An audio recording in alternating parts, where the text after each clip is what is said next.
Hey folks, do you hear me? A little bit, I guess. It's not excellent though, the volume. Let's see, I think it's okay. I think it's okay. I can be a little bit loud, but I can't shout. Would you look at that? It's day outside. It's day outside. Crazy, isn't it? 6:06. Freaking bananas. All right. Hope everyone's good. I'm good.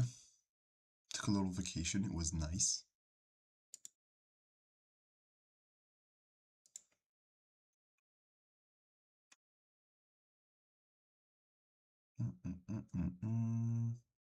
Where's my camera mic? There it is. Control C. V. No, I don't want a mic. Well, I'm taking a break. Remove. Yeah. Boom. There we go. I'm doing good here in Poland. Chilling. Having a good time. A good summer. Hope everyone's having a good summer as well. Having good summers, a nice part of life, I think. Why? Summer somehow is different. I don't know. There's also a lot of pressure for the summer. Like, you have to do things as well. I'm not sure if it's the same in the US, where you don't have as many holidays. But yeah, here in Europe, everyone takes their holidays in July, August. Alright. Ooh, I gotta work later. Fuck. Alright.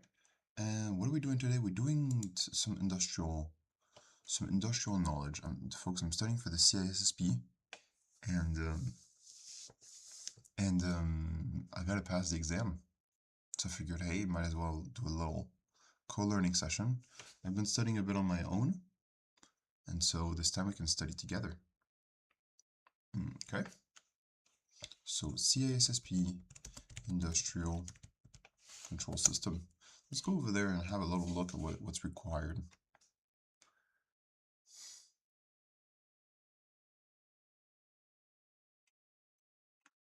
CISSP, very difficult.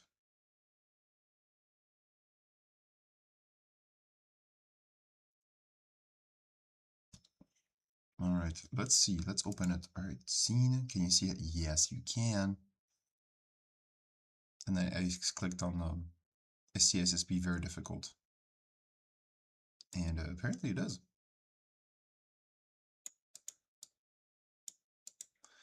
It is. It has a broad. Apparently it is. So yeah, we get that street cred. I'm not sure if any one of you have done it. If anyone's seen it before, has tried it before.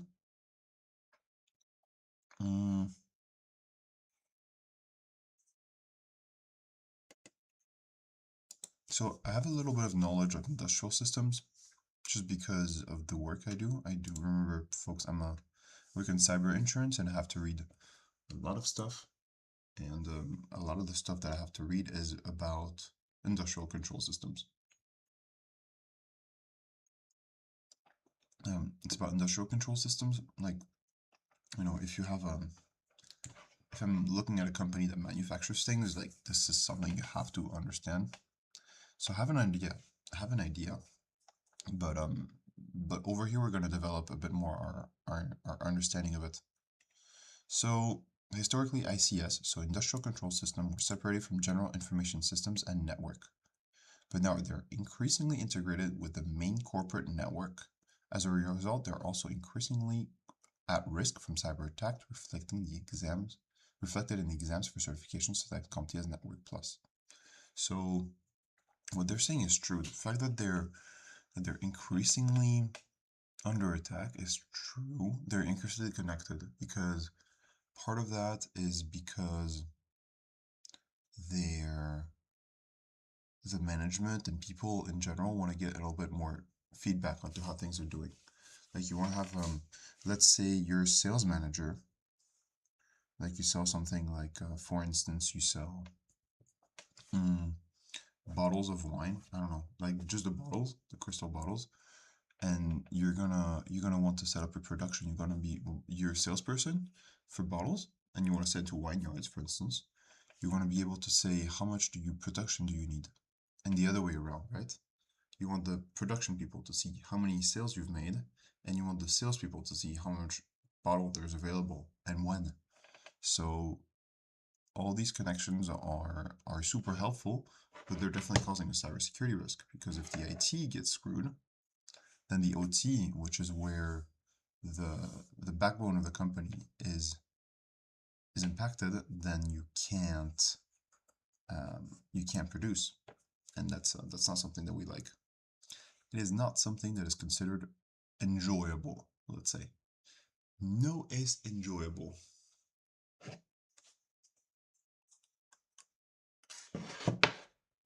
Is this better? No, it's supposed to be the other way around. Wait, what the fuck? This makes it worse? No, doesn't. Maybe this could be good. Let's see. Hot shot.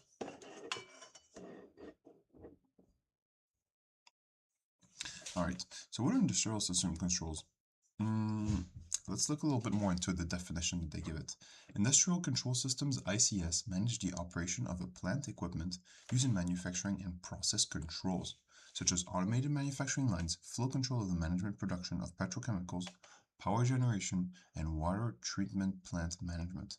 Now, there's also an interesting thing, is that some companies will consider that their HVAC, like heating, ventilation, and air conditioning. That's pretty technical knowledge there. Systems are part of their OT as well. Now, I don't think that's the case, really. But if you ask a bank what is their OT, this is probably what they mean. This is probably what they're going to answer if they say answer the OT section, just because they're lost a little bit. It's not just manufacturing. You'll find examples of industrial controls in almost every sector, from education to transport to real estate and hospitality. What the fuck? How? Let's go ask someone. ChatGPT. I got tired a bit of Claude. Upgrade, yes. Block, okay. Studying for the CISSP, and a study guide is telling me this. It's not just manufacturing. What? Where does it show up? More broadly than factories, ICS is basically a collection of hardware, software, and monitors and automatically controls physical process. Physical process can mean manufacturing, but can also be heating a building. There we go. You see what I mean? Heating a building, moving trains, distributing electricity, treating water, etc. Yeah, heating a building. You see? Hey, we got it. Think IT system manages information, and ICS manages controls, something in the physical world. Yeah, there's a thermostat in your office. Is a freaking. Yay! Cyberpunk Reno's here. About time you showed back up.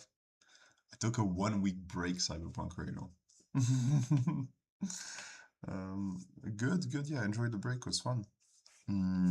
Very fun. Yeah, we went to northern Poland, where my wife is from, and yeah, it was fun. Took a little break, and yeah, happy we're back. I studied a little bit for the CISSP while there, so I figured, hey, why not introduce this on the stream as well? Get the folks engaged on this. And you, Cyberpunk Reno, how you been?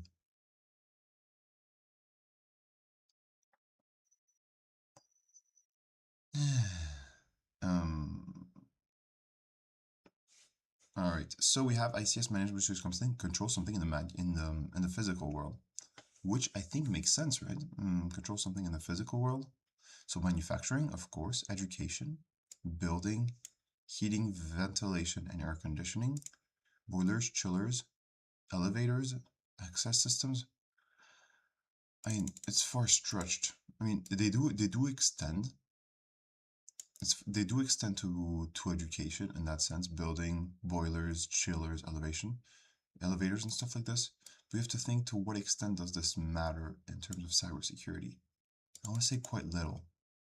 Like heating, ventilation, AC, if it gets cyber attacked, I guess kids are not going to have a great afternoon or a great morning, because we all know how schools are isolated in the US. There's no isolation. Well, it depends on the school. Boilers, chillers, elevators, and access systems. So unless someone's in a wheelchair or something, that might suck a bit. But it's not tragic like manufacturing, I want to say.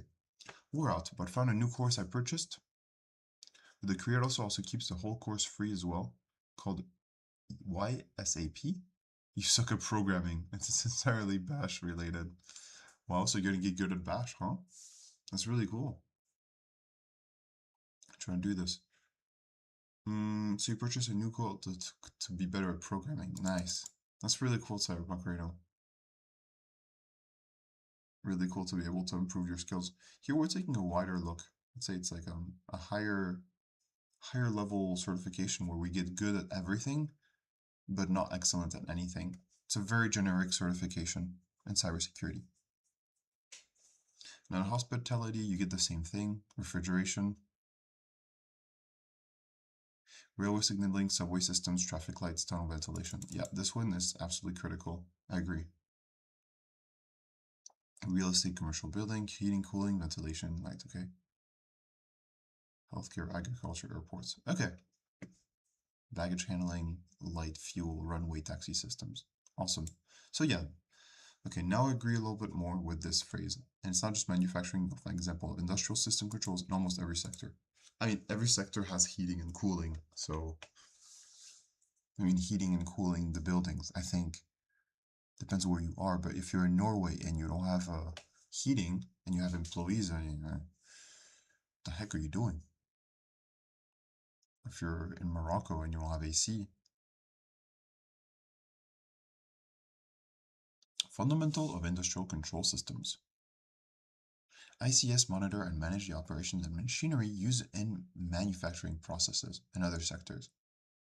The functions that were historically handled by human operators, such as stopping and starting machines, loading and unloading metal presses, monitoring mixer speeds in pharmaceutical or food production, etc., have been largely automated. These processes allow remote operators to monitor operations, control industrial processes, and collect and analyze data from those processes. It makes sense, no? Back then, there used to be operators at the machine individually, and now they're a bit more. They're a bit more. What do you call them? Yeah, there might be remote. There might be third parties. There's more flexibility. There might be interconnection between plants. Like for instance, if you manufacture something that requires two steps process. Like for instance, you make engines for, let's say, cars. You might have different plants that assemble different things, and you might want to see when are the parts arriving for different products from different plants to be able to be assembled and stuff like this, or where your third parties at, where are they producing, or when can you expect certain orders. You know, I'm just making assumptions here, but I think this is more or less what it looks like. I love that name. You suck at programming. It's really good. And so Margarito, just to get an understanding, did you get in contact with your buddy that's in cybersecurity? I remember you telling me about this. That was someone in the region that could help you get into the realm of cybersecurity. Components of industrial control systems. While different platforms may offer different components, most ICS feature these main components. Okay, this is getting into the nitty-gritty of things. Networked ICS devices. ICS interacts with sensors, relays, valves, and actuators on the plant's equipment. These devices are connected via remote terminal units, RTU, to hardware called programmable logic controllers, PLC. Okay, this time I should take out my notebook and take some goddamn notes. Oh, one sec.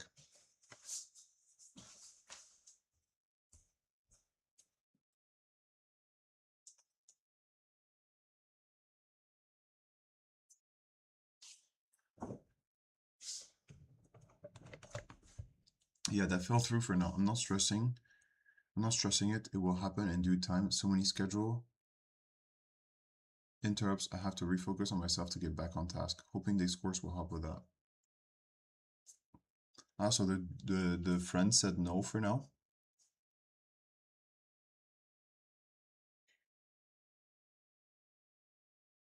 So many schedule interrupts. Yeah, I agree. How's work been as well? The line chef work. Still enjoying it. He didn't say no. His friend said no, lol. Yeah. I get you. His friend said no. Did that friend give a reason why?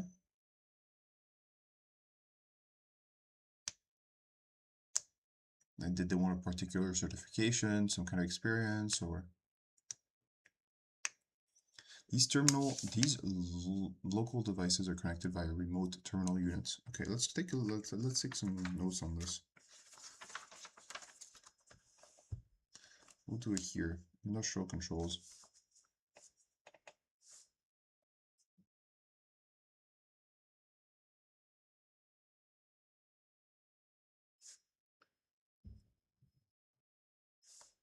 Chook, chook, chook, chook. I'm getting the swing of it. Lack of experience, better qualified candidates applied. As I said, I'm sweating, sweeting it. Lol. I'm not sweetening it. Lol.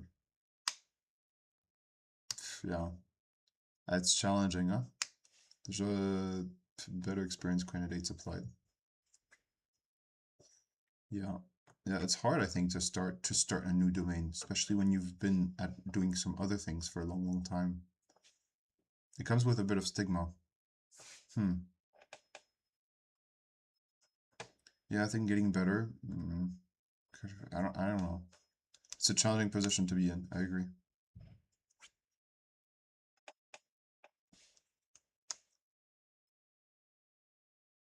I'm not tweeting it though. Yeah, I agree. In industrial controls, we have a remote terminal units, RTU. Remote terminal. This is something on my cybersecurity job, my cybersecurity and insurance job. This is something I get all the time. Remote terminal units is something I hear all the time, but I never get to really explore. Like, I don't have time. Like, RTU, yeah, okay. They are remote terminal units to hardware called programmable logic computing to PLCs. I kind of want to understand these ideas. What are they? I kind of want to understand these two things. What are those two things? Remote control units and programmable logic controllers. So many times I've seen these words.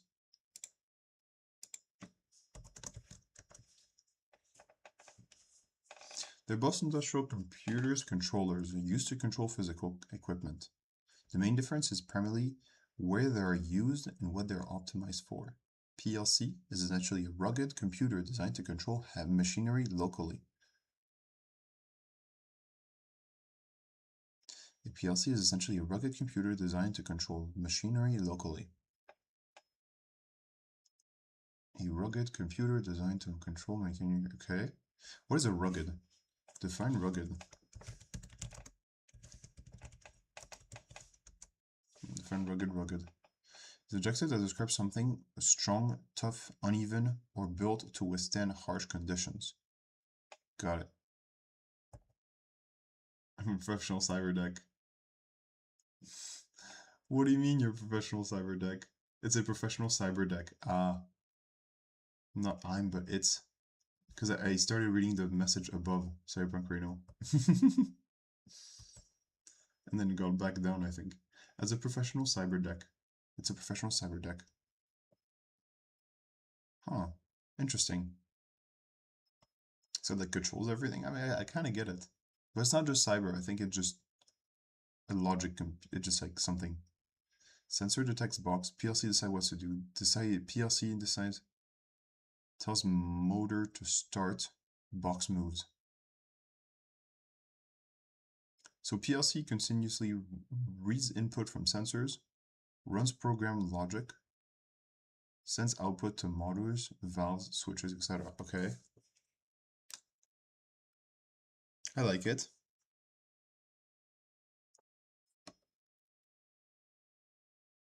They're extremely common in factories, elevators, HVAC, water treatment, manufacturing equipment, etc. Okay.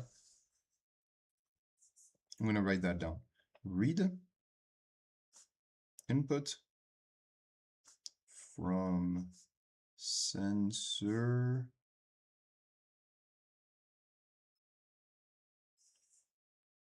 run programmed logic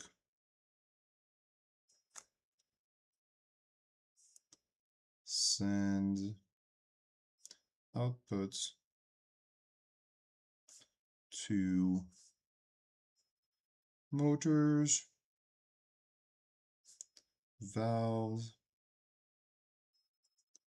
switches, and all. And more. So yeah, they're just kind of in the middle. It's a professional cyber deck. I see what you mean there. I don't think it's limited to cyber though. RTU does a similar job, but is partly designed to monitor and control equipment located remotely. It's often a communication network. Think of an electricity utility. Control center, cellular, radio fiber, RTU as a remote substation. Okay, so it acts between the controller center and the circuit breaker transformer sensor. The voltage is this, temperature is this, and the control center might send close this. Okay, so it's kind of like a link between the PLC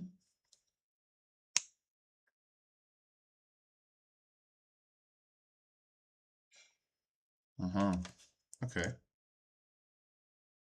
Oh fudge. Oh man. I wrote the definition for PLC and instead of the RTU.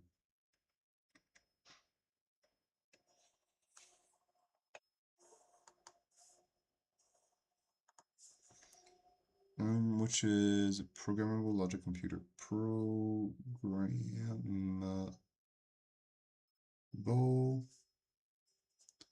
logic controller. PLC. And now we want remote terminal. Terminal units.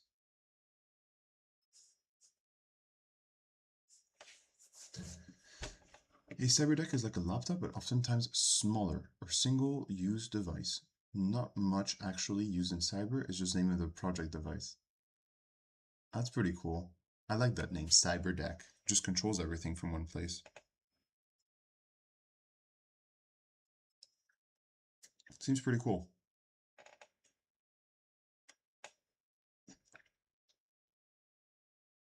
Cyber deck. RTUs does a similar job. It's particularly designed to monitor and control equipment located remotely. Controls and monitors remote equipment.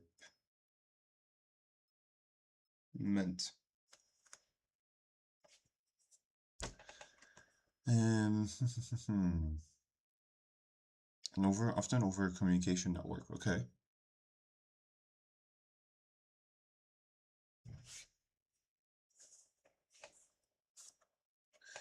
So the control center. Is a control, my question here is a control center the PLC? Remote field site, strength, fast, precise, local control, remote control monitoring plus communication. Does the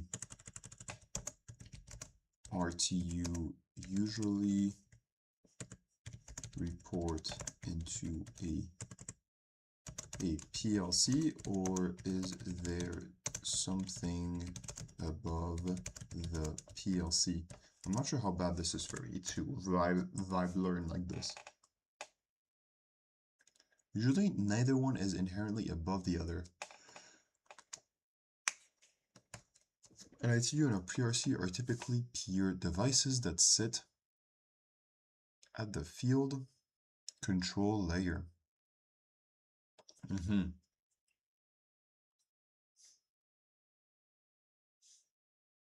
Controls and monitors.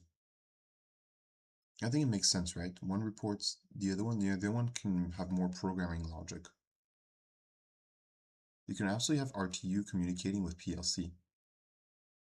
SCADA RTU PLC machines. Huh. SCADA also PLC machine with no RTU at all. Or SCADA RTU.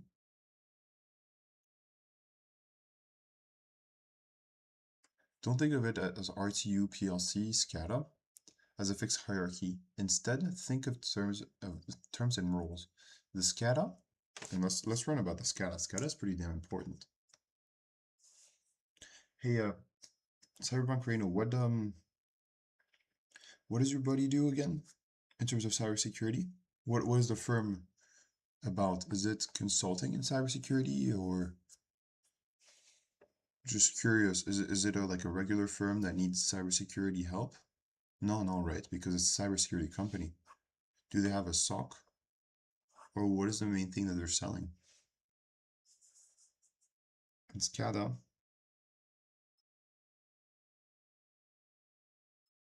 Oh no, it was just an IT help desk position. Oh, that's pretty damn cool. It's a pretty good place to start. Man, there must be so many help desk employed jobs, no? I feel like this is such a common thing that every company needs. I don't know how you would start in that field though. SCADA supervisory system. Supervisory system.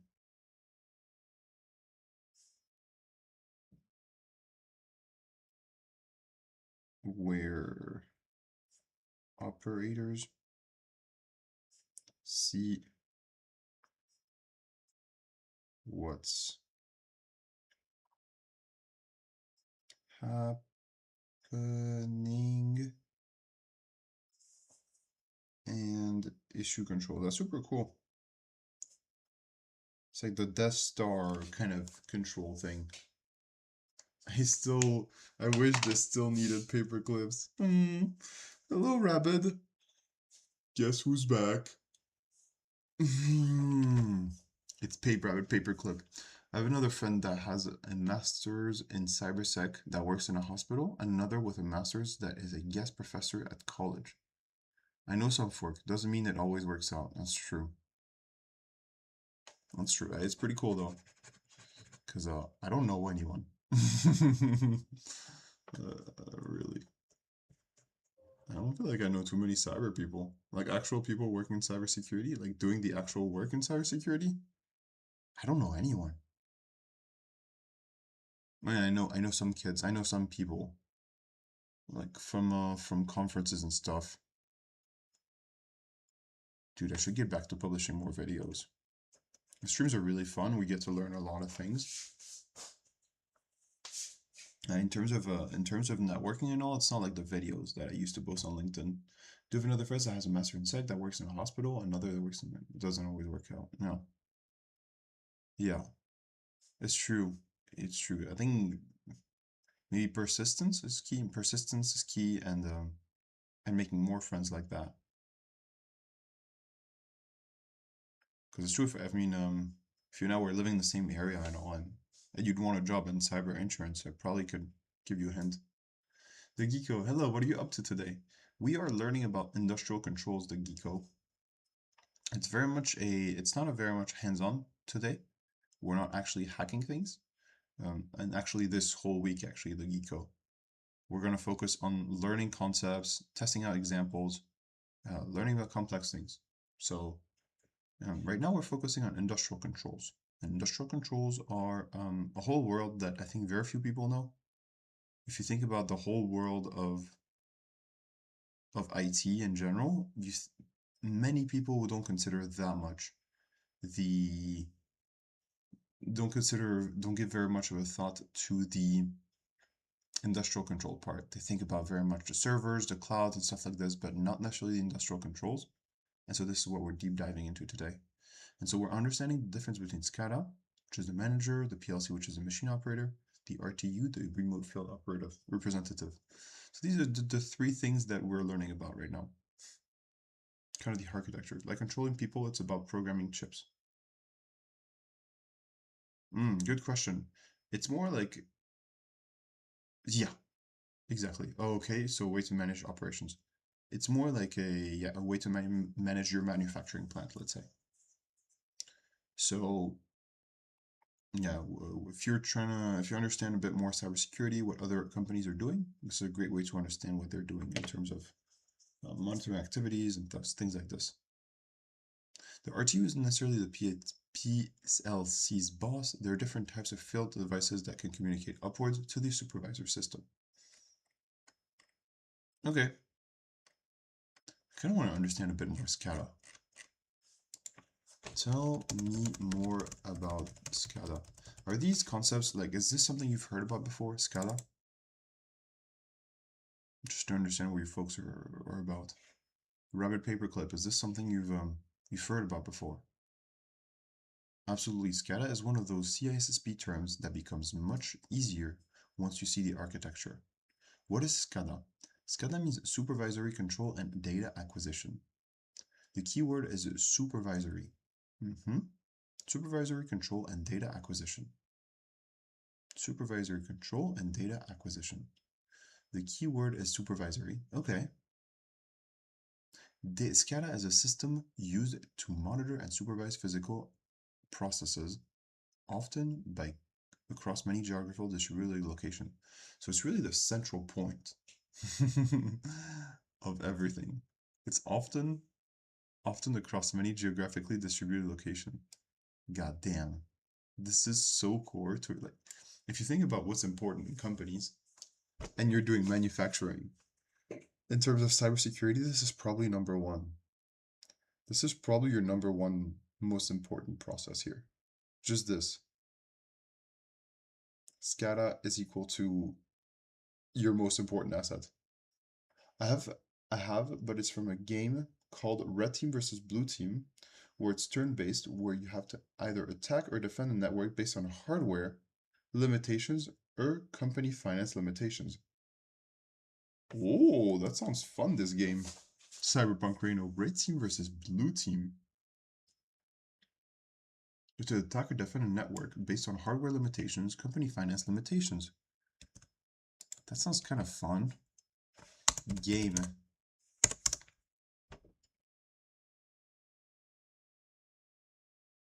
That sounds fun. Group Oasia. That sounds boring. Who Group Oasia. That's a pretty bad domain. 50 Aniversario. Not a new concept. It could be otherwise. Okay. Okay, you bored me. Congratulations on being boring. What the heck is that? Also, it's probably my dark reader acting up. I just want you to turn it off for this website. All right. You can read better.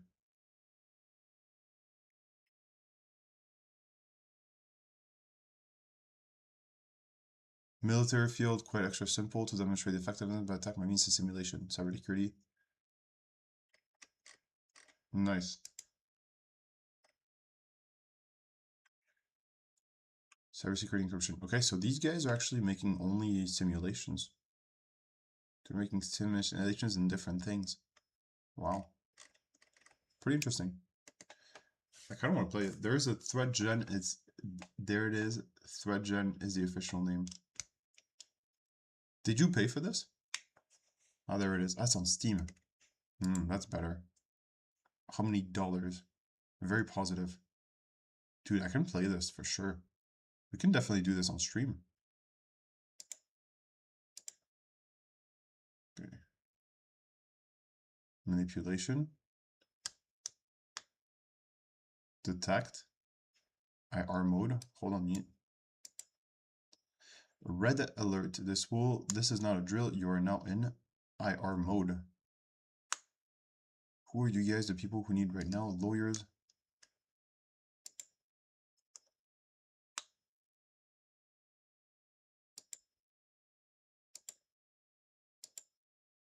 Man, if there's anything I hate in the world is these B-rolls, these company B-rolls. Like this. Like an army of actors just click on their keyboard. I mean, it kind of puts you in the mood, right? Does this look like AI? Yeah, it's totally AI. Look at this. These keyboard, it's been eaten completely.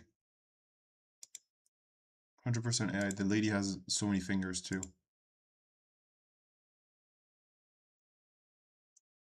Are we checking out games? Yeah, totally. It's not QWERTY. That's what 100% what we're doing.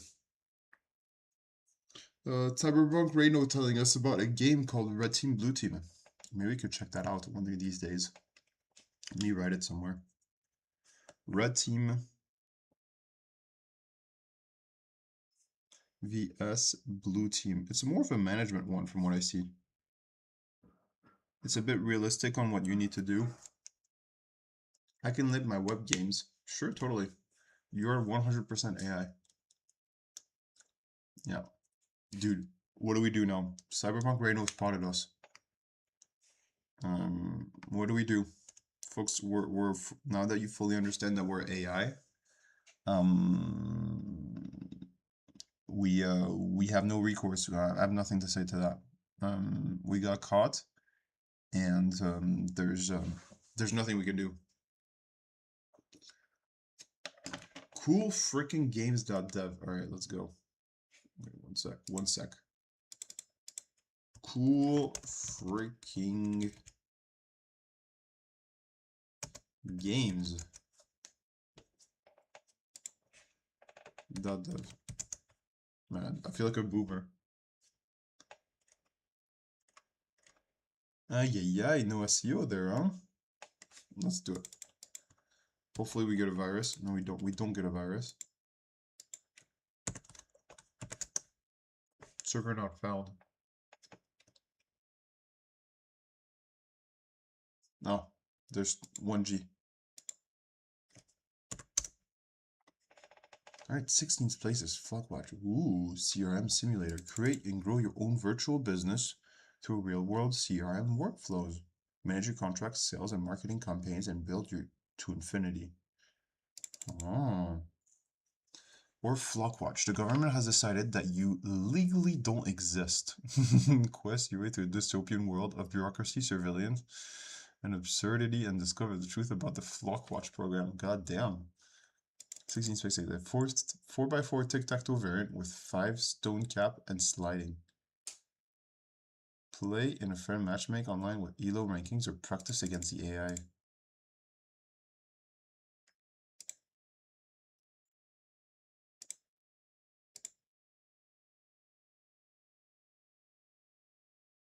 Wait, AI is also taking time to answer? I guess here. Man. Next.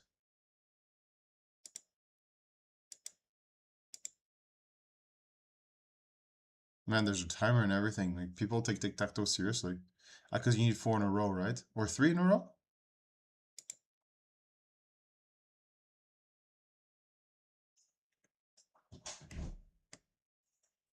Test. And my partner came in, I got scared, and I closed the tab. Hi! Hello, I'm Brooke. Hi, Princess. I'm going to bed, but I need to make sure you're hydrated first. You know what? I'm not hydrated. Thank you, Brooke. But I don't have water. I can't leave the stream, otherwise the chat will start rioting. That's a pretty cool game though, QWERTY. I've never heard of the 4x4 tic-tac-toe, and it's probably pretty interesting because the 3x3 has already been overdone. Beep bob blob, we are cyberborgs. Did someone raid? No, I don't think so. Hi Princess, I'm going to bed, but I need to make sure you're hydrated first. That's cute of you, Brookie. It's not QWERTY. The tutorial was supposed to show that you can move your pieces. Ah, that's interesting. Damn. Alright, viral indie game. Alright, freaking cool indie. Alright, no. Let's go. So folks, for those of you joining today, including Brookie, we are learning today about different industrial controls. It's like when you think about industrial controls, you think of the way that you control your manufacturing plant and things like this. And why are we doing this? Because work in the morning, damn. Sucks. Works in the morning sucks. Because we're doing this because we have to study for the CISSP to make sure that folks like Brookie, who don't work in cybersecurity, trust us with our cybersecurity knowledge. And we can show our flyer on LinkedIn and flex with all our friends, saying, look how cool I am, I got the CISSP. So this is the main reason we're doing the CISSP. And yeah, so we have, in order to pass it, we have to study a little bit more industrial processes, and I thought it could be interesting for us to have a look at it. So we've understood the concept of programmable logic controller, which is a PLC. It's all about something that reads data and takes action. It's like a programmable thing. You say, okay, if the temperature is too high, cool it down. If the ventilation is not ventilated, ventilate, or something like that. It's basically taking input and giving output. It's a computer. It's a goddamn computer.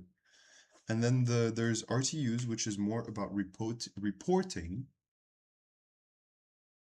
on remote terminals. So RTU stands for remote terminal units. So they work on remote areas and tell you what's going on there.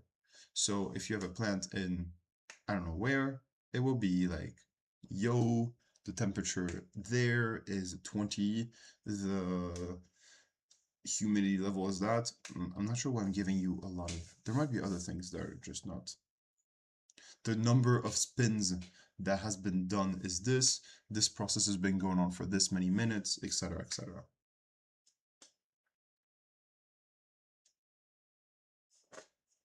Ah, I see. On a 4x4 board, you get 5 pieces, and then instead of placing them, you move them size around. Oh, that sounds quite fun, because then you can block the opponent. It's pretty damn cool. I like it.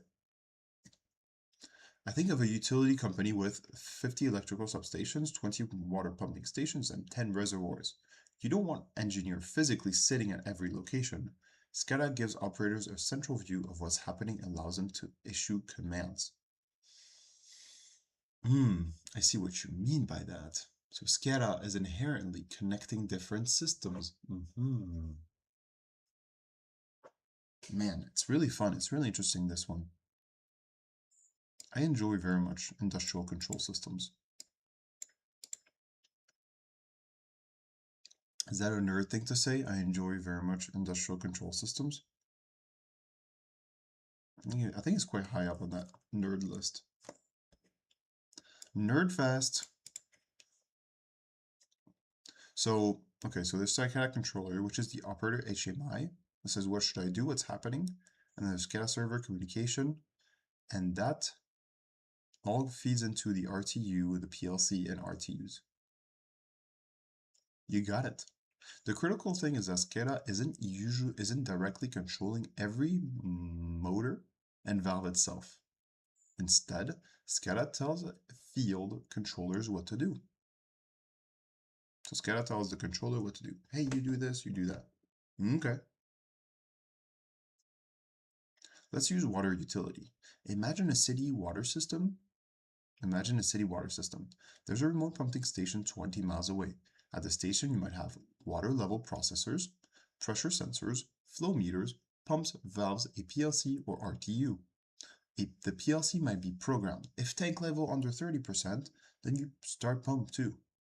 That's local automatic control. This is what PLCs are for. Meanwhile, the SCADA system at the headquarters might show pumping station number 17, tank level 42%, pressure 68 psi. That's a lot of pressure. Pump 1 is running, pump 2 is off, valve 4 is open. The operator can see the situation without being physically there. Then they click Start Pump 2. SCADA sends the command through the communication network to the field device, which ultimately controls the pump. So what does SCADA actually consist of? SCADA isn't necessarily one computer. SCADA is more as an ecosystem of components. Ooh, interesting. Interesting, huh? SCADA is more like an ecosystem of components. That's pretty cool. HMI, human-machine interfaces. So we're going to see the different ecosystem of components. HMI is the human-machine interface. I wonder what it looks like. Let's have a look at what it looks like, actually. SCADA, HMI. What does it look like? Is it on a computer? Is it like these cool things in movies? I think it's more like this. What the hell is that? SCADA HMI EOE, trusted by a bunch of people. So it looks like this, I think. It looks something like this, the interface. This is pretty damn complex. I think it's something that pretty few people understand, really. Or maybe none that I know. Maybe it's more common than we think. But this doesn't make a ton of sense to me. Does it make any sense for you folks? Is this something you're familiar with? Maybe I don't know enough people in industrial processes in general. Hey, but that shirt is definitely IT. That shirt right there definitely says I work in IT.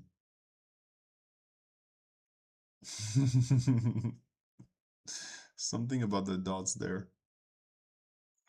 So this is what it looks like. HMI is human-machine interface. This is open. This is the screen the operator uses. For example, this is pretty damn cool, huh?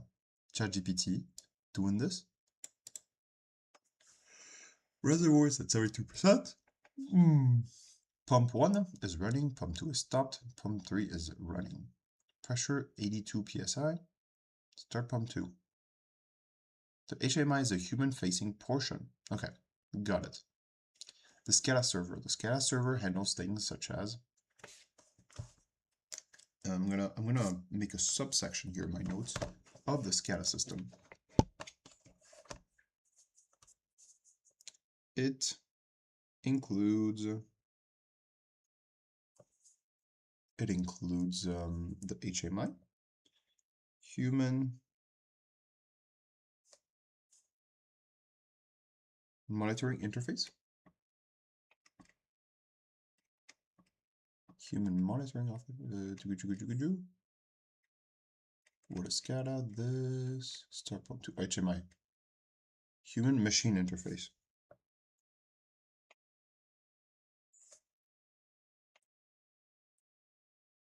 I think this makes sense. I don't need to explain HMI. It's pretty damn simple.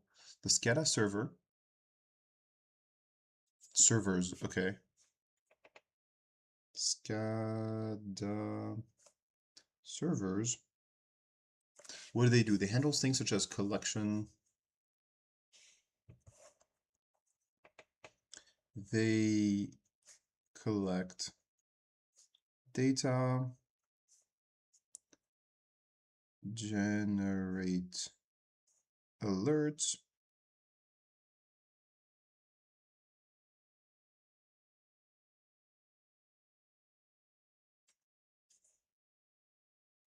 manage comms. I'm interested in how the SCADA server architecture is also constructed.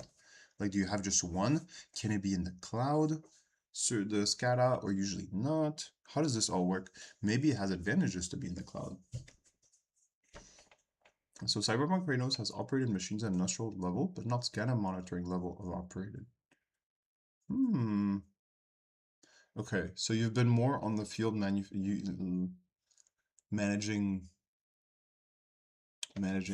Okay, so that's pretty interesting. Managing machines, and what does it look like?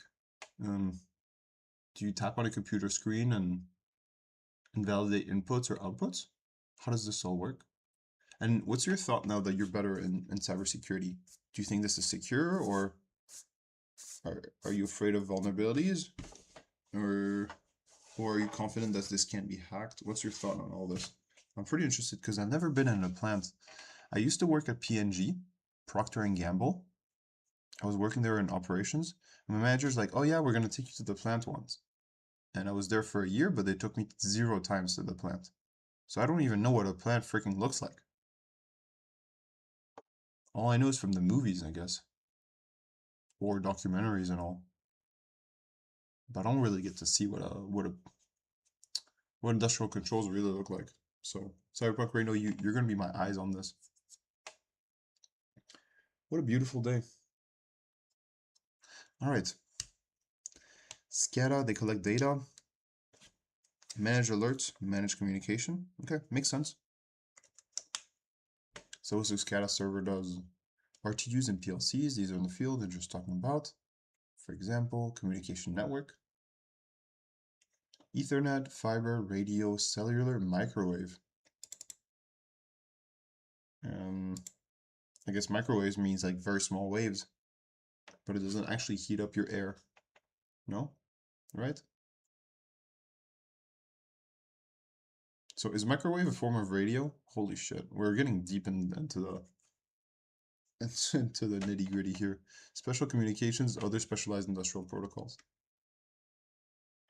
This is particularly important for CISSP because a network connecting IT systems to OT, ICS equipments creates security risk. Thank you. We didn't know that. We didn't talk about that.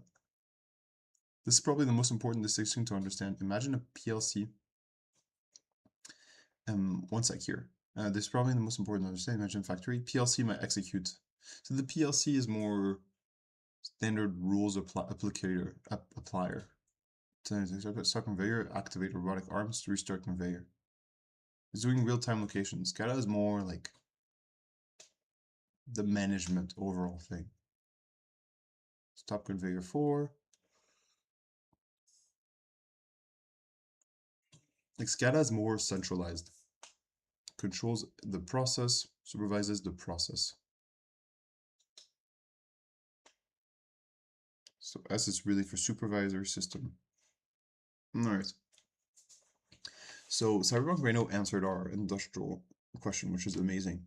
One example, there were a number of air gap systems, one being a system that monitored the temperature of an oven that went as high as 1,300 Fahrenheit to temper glass.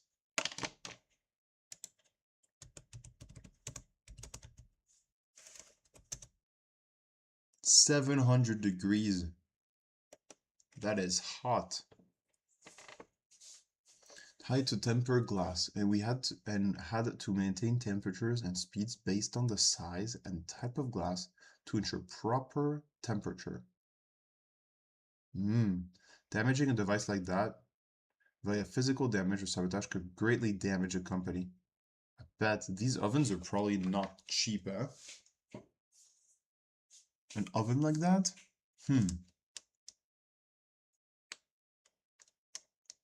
not cheap. How to maintain a temperature and maintain speeds based on the size of temperature and power damage. And there was air gapped, you say. Do you know why it was air gapped? Was it a decision, or was it just because it was cheap? It was better to not put any connection because no one really knew how, or do you know why it was air gapped? That's interesting, right? Air gap. Here's where cybersecurity gets interesting. Suppose an attacker gets access to the SCADA environment, they might potentially SCADA, PLC, physical environment. So apparently the impact is higher on OT. Attacker compromises workstation, steals documents. With OT IoT, attack compromises control system, manipulates physical access. That's true. You could have if you turn off SCADA at a power plant, for instance, you could have a pretty bad situation where you don't monitor the temperature of your nuclear reactor and shit hits the fan, as we call it in French. we don't say that. But it's not a very pretty word. Anyway, it's where things go wrong.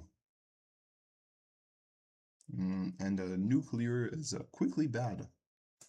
That's why CISSP cares so much about availability, safety, integrity, and consequences to the physical world.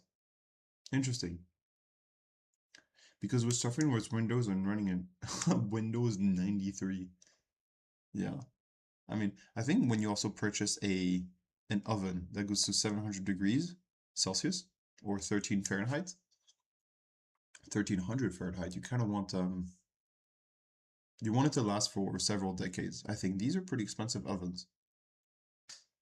So if you want them to last several decades, well, they'll still run on Windows 93.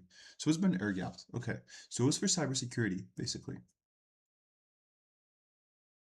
Each ceramic roller, what, $800, I believe? Yeah. Yeah, so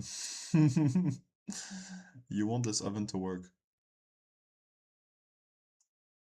Because just that thing there, I mean, you think about it, just this oven not working, and if you're making, I don't know, 1,000, maybe 1,000, but like if you're making 100 units every day and it doesn't work, then the 100 units have to find another way of being cooked, right? The ceramics.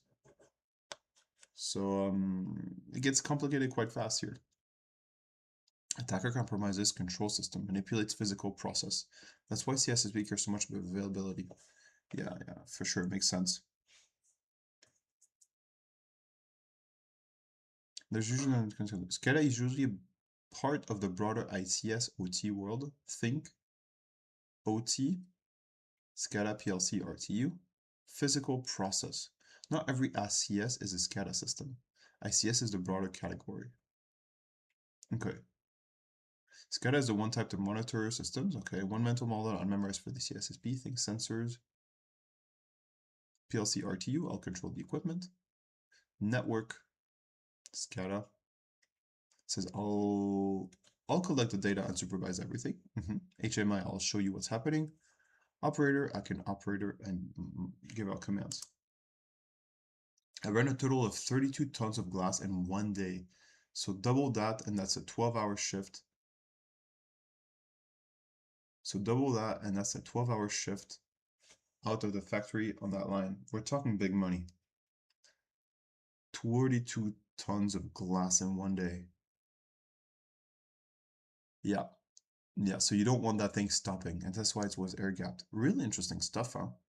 Hey, that's that might be something cool for you too. I mean, maybe I'm explaining when you want something, people tend to have no idea, tend to explain stuff to you. XR, which I'm pretty sure everyone's explaining to you all the time. But I think maybe it makes sense for you to explore this route. I say this with zero solicitation of advice. But Cyberpunk Reno and I are friends, so it's cool. We get to give unsolicited advice to each other. That's what friends are for, right? To give unsolicited advice for.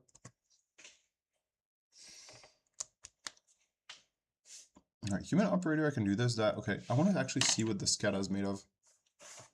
How is SCADA architected? Is it usually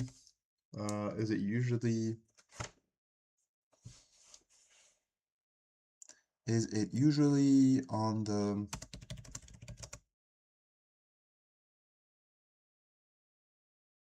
cloud? Is it usually on premise or on the cloud? Can it be air gapped?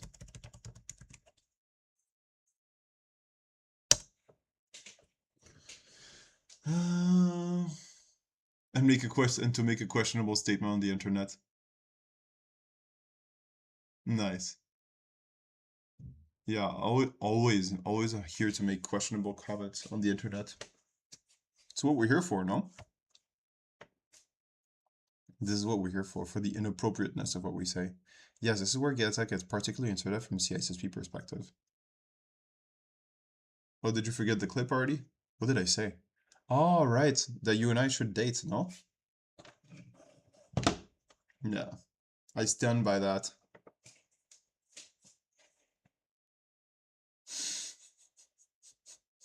I say this with my wedding ring on, but traditional SCADA is usually on-premise, privately hosted, often with specialized OT networks. It can absolutely be air-gapped, although true air gaps are less common than people sometimes assume. Modern SCADA OT environments increasingly use cloud services, but the actual controls is often kept local. Control loop is often kept local. SCADA has a later architecture rather than a server. A simplified, modern, typical setup might look like this. Enterprise firewall, OT DMZ. Okay, we kind of need to understand this. The DMZ part. My nose is really itchy, sorry folks. As your partner slowly comes into the frame behind you, she can't. Ah, right. Yeah, usually she can, but this time she can't. Come behind me, she'll have to come through here. Unless she comes through the window. Which might happen if I talk about cheating on her with you. What? What? What? I didn't say anything. Alright. SCADA networks. SCADA servers, historian, engineering, WS. Man, people that are there on that might be watching the stream for the first time, like, what the heck? This guy talking about. Our operator HMI. Okay, we got all this. Okay, this we also got. This important constraint is here segmentation. You don't really want internet into SCADA into PLC. Instead, organizations try to put a layer of security between enterprise IT, SCADA, and the actual control equipment. Is SCADA on-premise or cloud? Traditionally on-premises. Historically, SCADA systems were heavily on-premises. That's logical because the equipment they're controlling is physically located at power plants, factories, water plants, oil pipelines, rail infrastructure, buildings, substations. You might want to have your actual server room containing SCADA servers. Historian servers. What the heck are historian servers? Are they like log servers? Historian servers. I never heard about that. A historian server is specialized software designed to continuously capture, store, and retrieve high-volume time series from industrial processes and manufacturing equipment.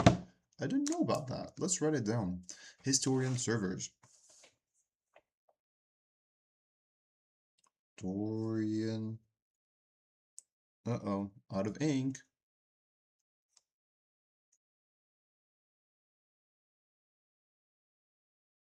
We're out of ink, folks.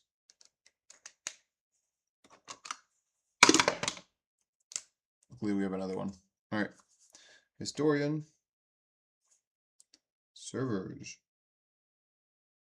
is a... Oh, it's a software system. Specialized software system designed to continuously capture data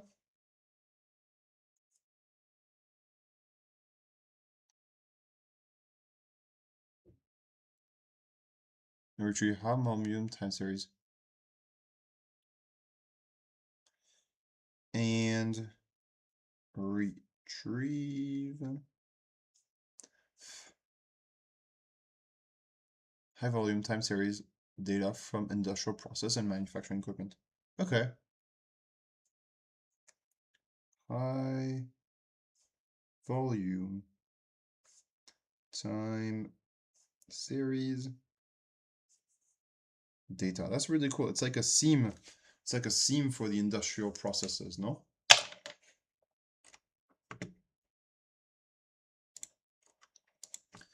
Is it like a seam for industrial processes?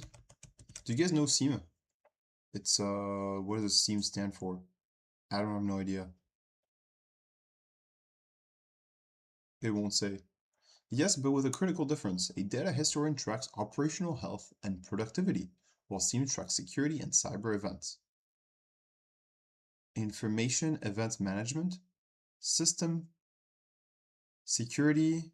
It's actually security of system, I think.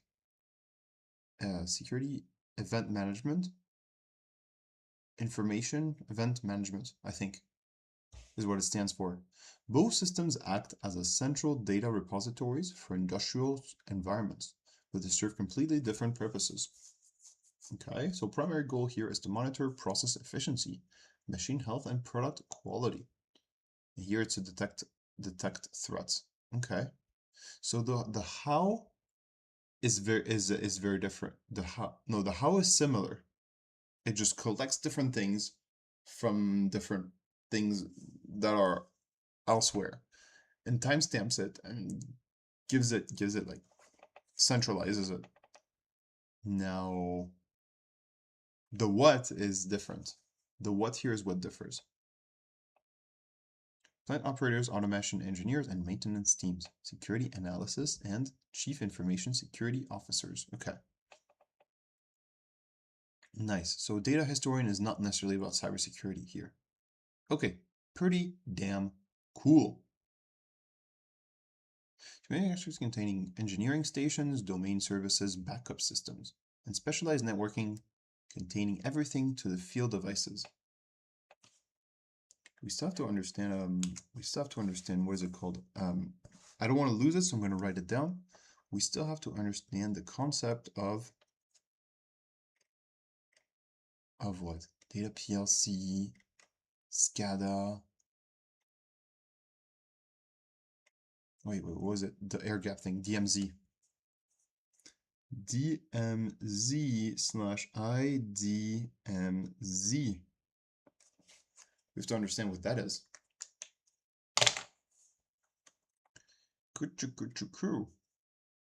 But data can use cloud. Modern architectures increasingly use cloud services for things like data analytics, long-term data storage, dashboards, machine learning, fleet monitoring, predictive maintenance. Centralized management. Oh, I love predictive maintenance. Oh, there's something about having an eye on things and fixing them before they're broken. It's really cool. I like it. I do it a lot on my shoes, for instance. I maintain them a bit. Like I'll actually polish them, I'll feed them with different products and stuff to make sure that they last a long time. And I love that. Something I find enjoyable. All right, for example, cloud analytics dashboard, internet VPN, OTDMZ, SCADA, PLC machine. But there's an important distinction. Cloud doesn't necessarily mean the cloud is controlling the machine. You usually don't want a factory safety critical loop to depend on internet cloud factory machine. If the internet connection disappears, the machine shouldn't suddenly become uncontrollable. Instead, the local, okay, this is why you want it on locally, the SCADA, because if there's something happening to the cloud or to the internet, you don't want your factory going down. And as Cyberpunk Reno says, 32 tons of glass in one day, you don't want that to disappear because your internet provider wasn't able to provide internet for a few hours. That's a lot of money being gone. That's a lot of money being gone. Can SCADA be air-gapped? Absolutely. An air-gapped SCADA environment is physically, logically isolated from other networks. For instance, no corporate IT, no network link, SCADA OT PLC environment. A genuinely air-gapped system has no network path between the environments. You might see this in particularly sensitive environments. However, air gaps gets abused as a term, and this is an important CISSP nuance. People say, our SCADA network is air gapped. Do they discover an engineer plugs in a laptop? A USB drive moves files between networks. A vendor connects remotely. Modems exist for maintenance. Cellular connection exists. A firewall provides a connection to corporate IT. A cloud monitoring system connects to it. At that point, it's not truly air-gapped. It may be segmented, isolated, or disconnected under normal operation. These aren't necessarily the same thing.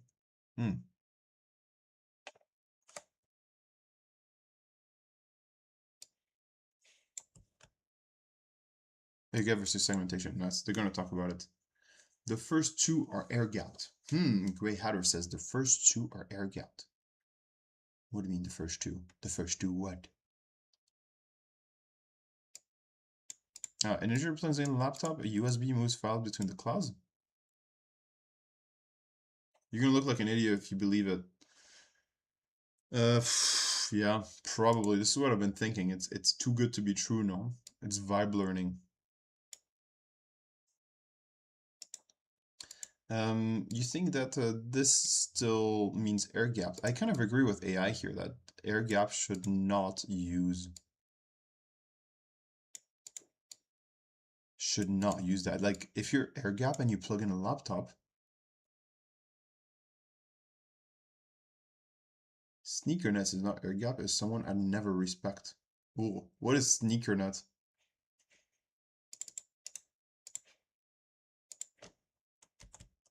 Sneakernet. What the fuck? Sneakernet is a transfer of electronic data by physically moving storage device such as USB, hard drives, or tapes between computers. What the fuck is there a shoe here? The heck is that? Sneakernet. Okay, this is just a joke now at this point. Number 2 on that list is a sneaker. The fuck, really? It's a sneaker, man. I need to get that shoe. I need to get that shoe and show up to work with it.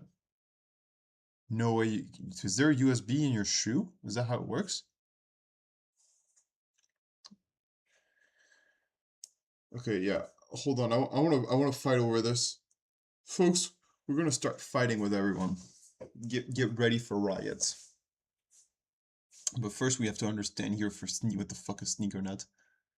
Sneakernet is a transfer of electronic data by physically moving storage media, such as YouTube tapes between computers instead of sending it over a network. And you're saying that sneakernet is still air gap? Can I buy the shoe? Buy. Wait, no, I'm not buying this shit. Where is the sneakernet?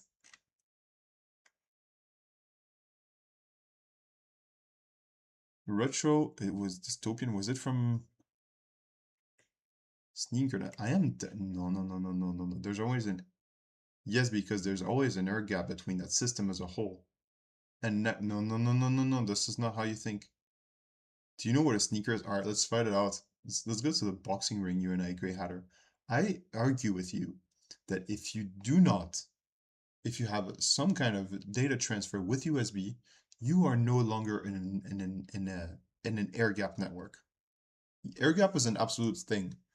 It's like saying, are you holding your pen or are you not? Like, I'm physically holding it, but there I'm not. It's not like, oh, I'm close to one, therefore I'm holding a pen. No, it's an absolute thing. An air gap means that either you hold it or you don't.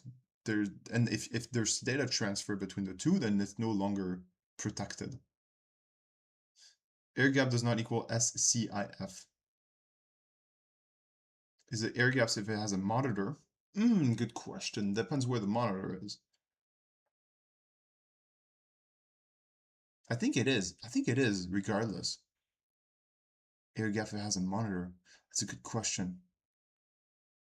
Yeah, as long as it's like it's something internal. Yeah, I think it is. But if you start plugging in USBs or in laptops from other places, yeah. It's no longer air gapped because it can take control of it. And who knows where that laptop has been before. It's no longer air gapped once people have temporary access to things that have been on other networks. So I agree with ChatGPT there. All right. Nike air gap sneaker net. Dude, rabbit paperclip, I appreciate that information. The bruv, Nike Air Yeezy, not yet product for sale. Air gap sneaker net, does that not exist? Sneaker Easy. Man, they're all so ugly, these shoes, holy moly.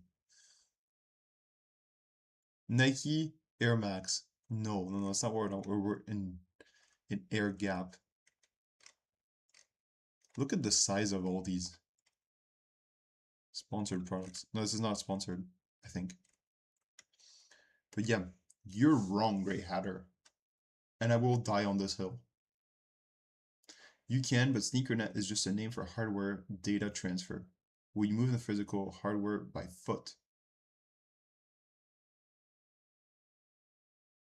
Uh-huh. Yeah.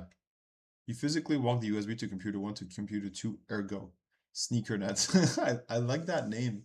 It's so fun. Man, we should create a shoe based on that. Like a shoe that is the most effective for walking between data centers. It's because there's an air gap between the data as a whole and a network system.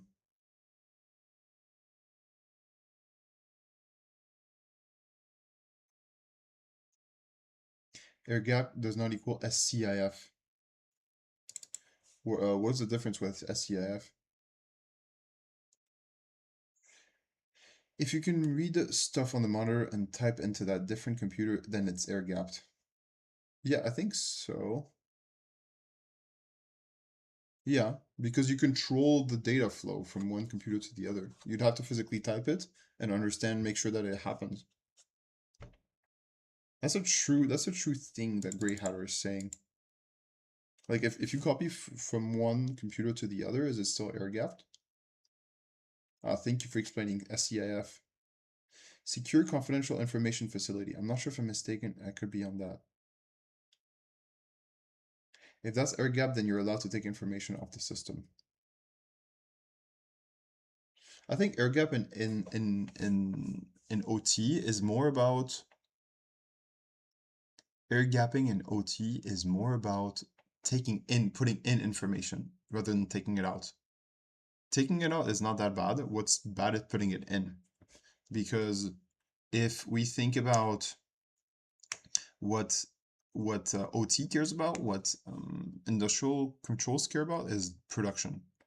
If they know if data comes out of it, it's not that bad. What we don't want is availability to be compromised. Availability and integrity are the priority there. So as long as we don't put in stuff, we're totally okay that to take out stuff. Like if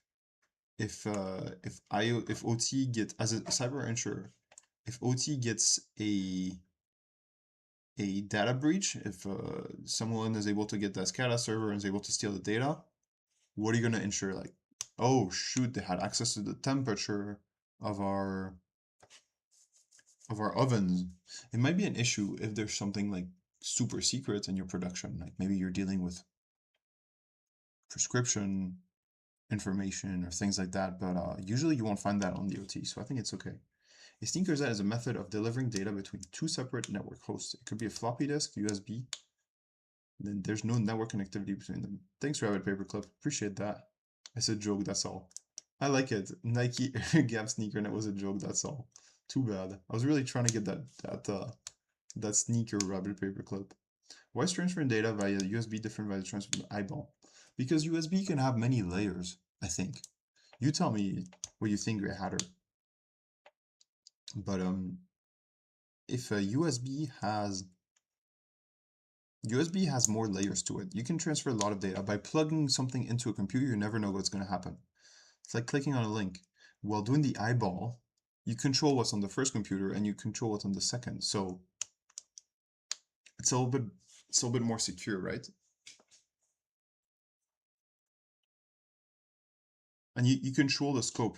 If you're filling in one table to another, then you control the scope. That's it. You know it's not going to go under the hood into like running a PowerShell or something, right? I was wrong. It's sensitive compartment information facility. Okay, all good. Sensitive compartmented information facility. You got most of it. Air gaps are networks devices that keep the separation of the network, but still have a defined methods for transferring data between systems, i.e. sneakernet. I love that name, sneakernet. Still have defined method of transferring data between the systems. Usually, yeah.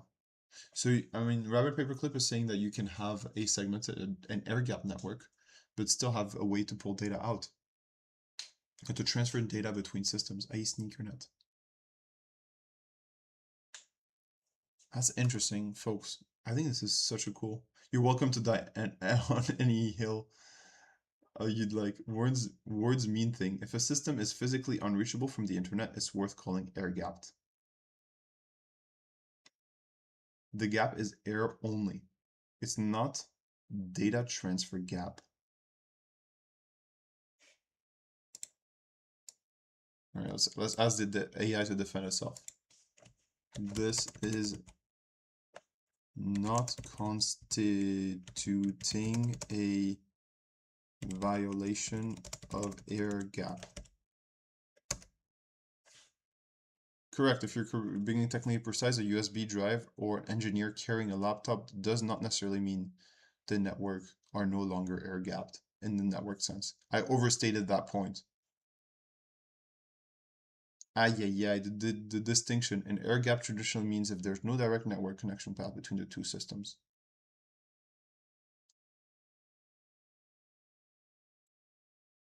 Just someone physically transfer information.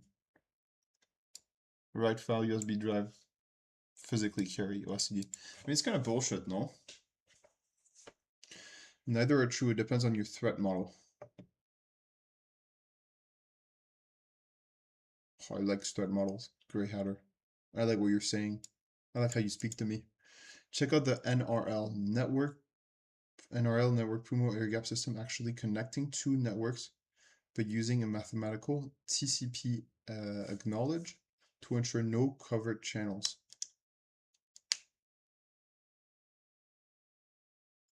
NRL, wow, sounds pretty cool. There are plenty of air gap systems that hold keys that need to be burned into the hardware to make it work. I.e., there are chips like stuff like iPhones where the phones can't work without that key getting burned in. And if that key leaks, anyone could sell a knockoff chip that would work in an iPhone. And Apple would lose their strangle hold on the repair market. Ah, wow. That's pretty damn important. That's an air gap system where you could put anything on it safely, but the key leaks, that's bad. Ah.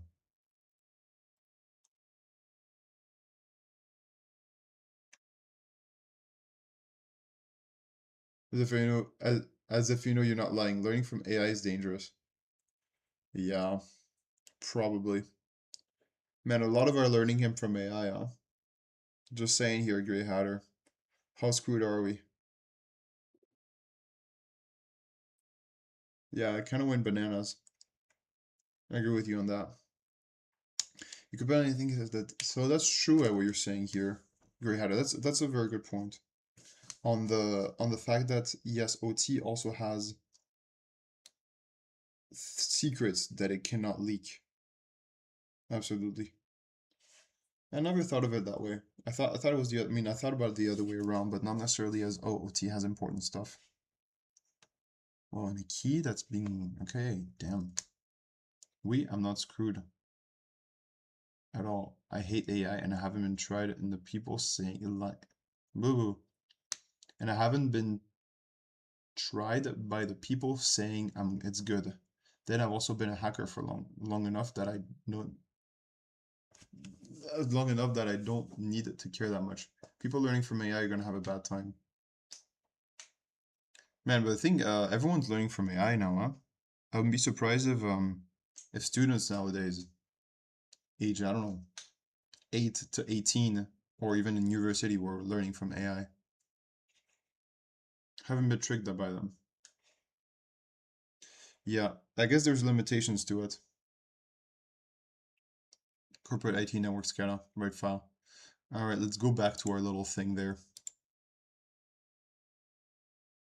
Okay, it's a bit bright for you folks. Let me turn back on this extension on. The Grey Hatter is right.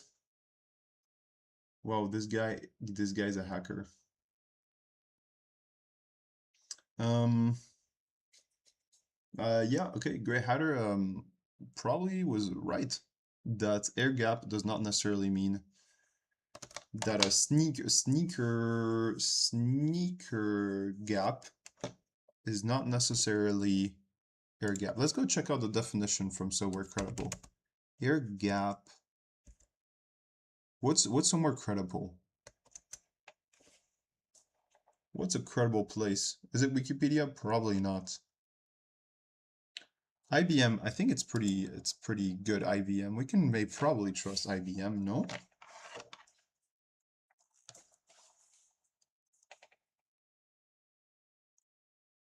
What is an air gap? You have to like kneel. This is the sneaker right there. This is the sneaker right there. Is that like a portal? Does it get you access to new dimensions? What is air gap? Written by Mesh and by Ian. What is an air gap? Air gapping or creating an air gap refers to the physical isolation of computer systems or networks so they don't physically connect to other computer systems or networks. Air gaps are typically used by organizations to prevent malicious actors, such as hackers, viruses, or natural disasters from causing irreparable harm to digital assets. Malicious actors. You can't say that malicious actors or that natural disasters are malicious actors. The fuck does that mean? They're not malicious. Malicious is of having bad intentions. Natural disasters don't have intentions. From causing irreparable harm to digital assets, many air-gap backups help protect highly classified information, including military secrets, financial data, and systems that control critical pieces of infrastructure like water storage, nuclear power, and aviation. What is an air gap backup? Air gap backups are data storage tactic that's typically used in disaster recovery to help organizations prevent data loss and critical business disruption during a catastrophic event. In air gap backup, critical information is copied and stored in a system on air gap networks not accessible easily over the internet, but there's an organization that can accessible their service past. You call that cold storage? I agree with you, huh? You call that cold storage or offline backup? Air gapping versus air gapped networks. Air gapping refers to physical separation of computers and networks, while air gap networks are networks that have been isolated from all external networks, including Wi-Fi, cloud.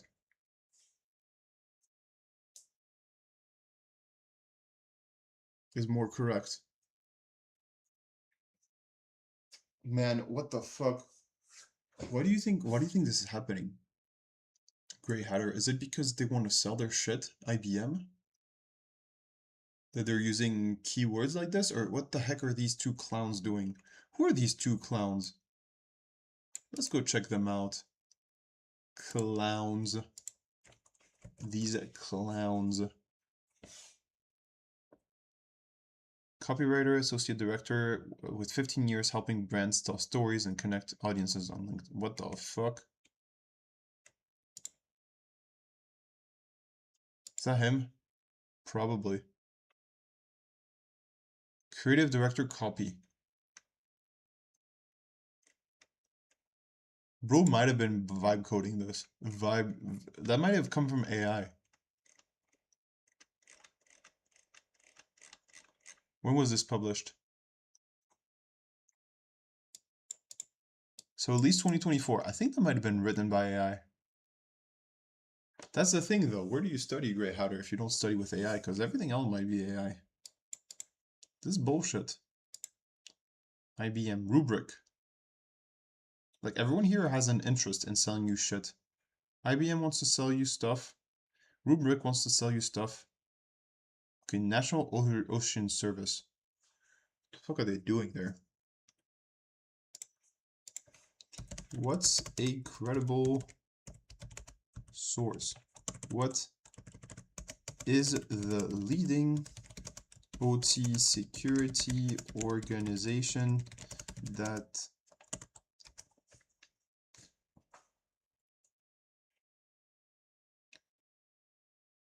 no, not for the ISI. Internal security of automation.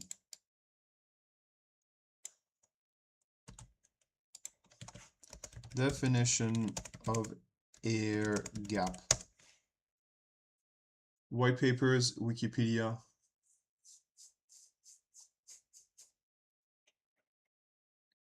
I doubt I agree with that list. Can I see the list? I don't know where I studied. It's a whole bunch of stuff. If backup is more correct. The thing is, cybersecurity also has a bunch of bullshit. Just because it's new, I think, as well. Like, there's so many questions about it. Like, air gap is pretty decently new of a technology.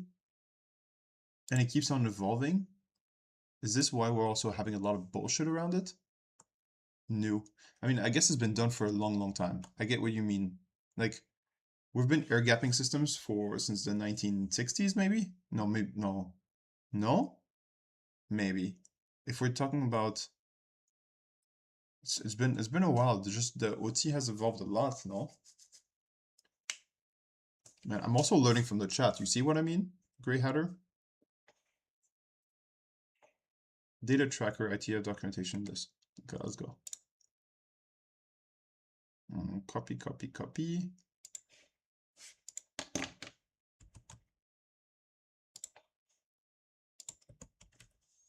Let me increase my brightness on here on my screen. It's a bit unbright.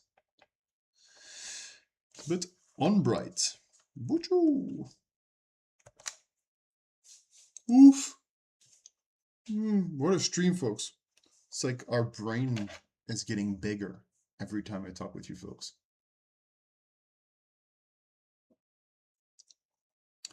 Internet security glossary. Well, that's pretty cool.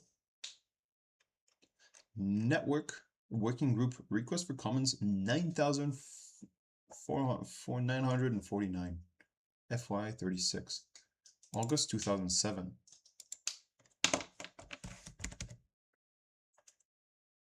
There's 83 matches of air. Oh, there it is. There we go, folks. An interface between two systems which A, they're not connected physically, and B, any logical connection is not automated.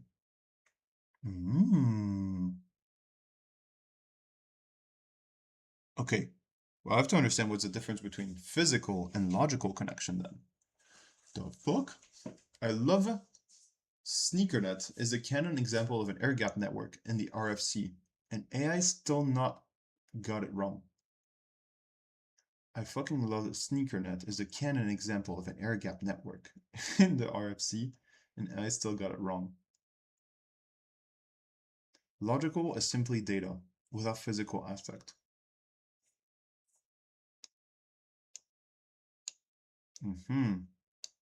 Okay. Ooh, I like what you're saying here. All right. How do I talk about this? Let me start with defining the two then, physical and logical. So physical control, what is it called? Physical control? Physical, okay. No, physical connection and logical connection. Oh man. Physical connection.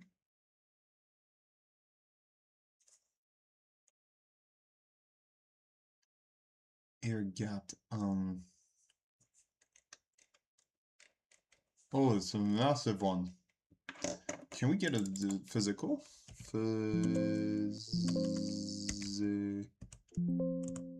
Physical. Oh fuck, 68 matches. Use the definition here. Pride, physical. Physical destruction. Okay, so we have physical things here. Physical security. Okay, let's see what physical. Physical security means tangible, preventing unauthorized access to systems, example, fences, walls, other barriers. Okay, but we don't have a definition of physical connection.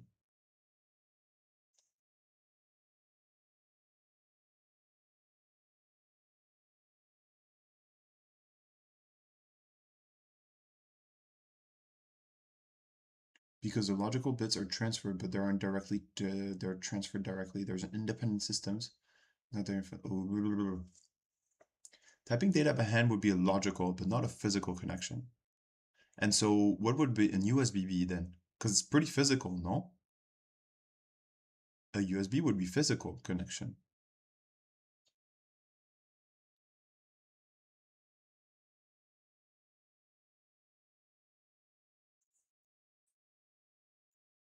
USB would be physical connection. You see the difference? I mean, didn't you talk about it? Like, what was the difference between... hey, you taught me something, and that for that I'm grateful. But here I'm going to challenge you because you asked me earlier where if a what's the difference between a USB and copying something on the screen? But at any moment, it's only connected to a single system. Okay, I'm going to do what you said and check out the definition of a link. So L is above, and OP, QRS, TUV, HIJ, logic bomb, login.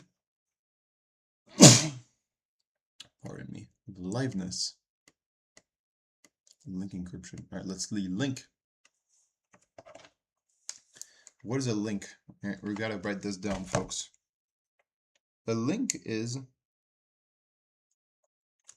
a communication facility or physical medium that can sustain data communication between multiple network nodes and the protocol layer immediately below the IP.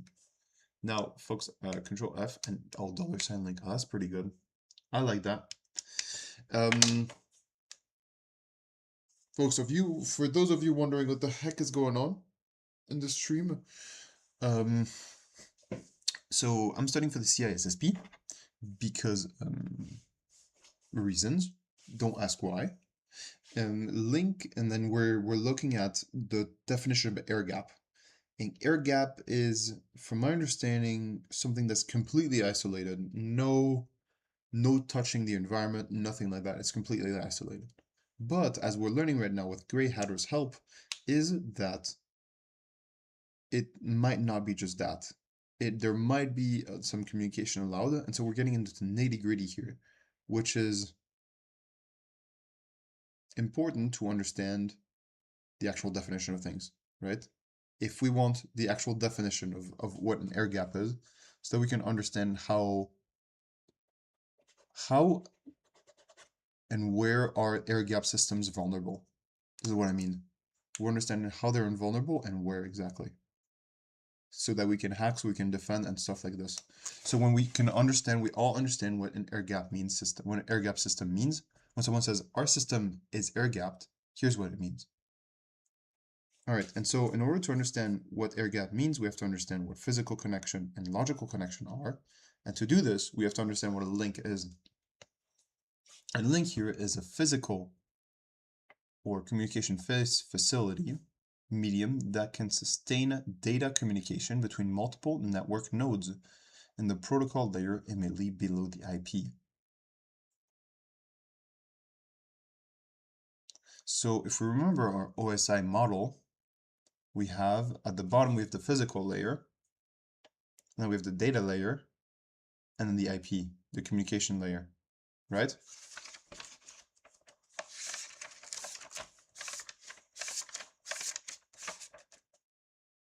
No, with the network layer is number 3. Data link and then physical layer.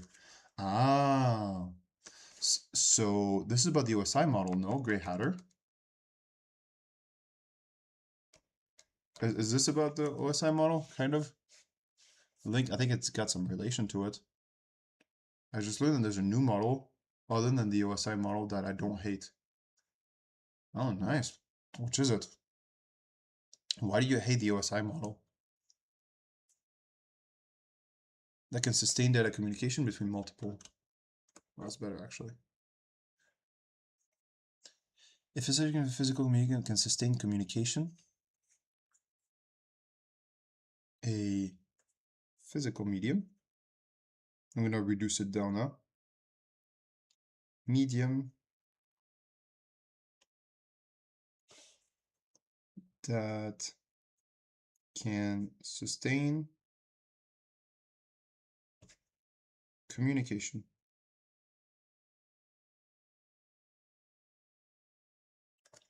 That can sustain communication between multiple network nodes in the protocol layer immediately below IP. A communication channel connecting subnetwork relays that is implemented at OSIRN layer 2. Okay. So a subnetwork communication channel between connecting a subnetwork relays between 2 packet switches that is implemented at OSRM layer 2. Tutorial. The relay computers assume that links are logical, passive. A computer at one end sends a sequence of bits. The sequence simply arrives at the other end after finite time. Although some bits may have been changed either accidentally, errors, or active wiretapping. Holy moly. All right, Grey Hatter, we're waiting on your new OSI model. Difference between physical connection and emotional connection, no, and logical connection. See if you can find something credible. Physical connection is the actual tangible hardware link between devices, while logical connection is a software-defined path that controls how data flows between them.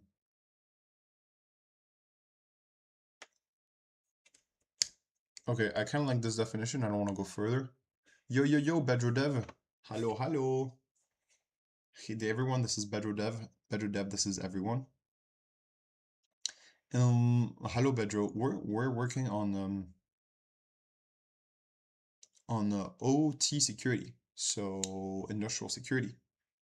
Long time no see. My fault or your fault? Haven't seen you in a while. I've been gone a week, folks. There was also there was also there was also XR earlier, Cyberpunk Reno. Also saying like, oh, you've been gone a while. I'm like, no, it's been a week. Jeez, you miss me that much. I think you're just used to seeing me every day, at least having the option of seeing me. So it's my fault. It's all my fault, Bedro. No 50-50. It's all my fault. Exactly. Yeah, okay. You're used to seeing me every day. My fault or your fault? Oh, wow. My fault. All right, physical connection is the actual hardware tangible link. Okay, so Bedro, just to situate you here, we're having a little TCP ICP model. I've seen it before. I have in my notes here actually, the TCP ICP model. It's just a 4-layer one, right? The TCP ICP model. And actually, why do we need an ICP model? It's simplified, yeah. Why do we need an OSI model?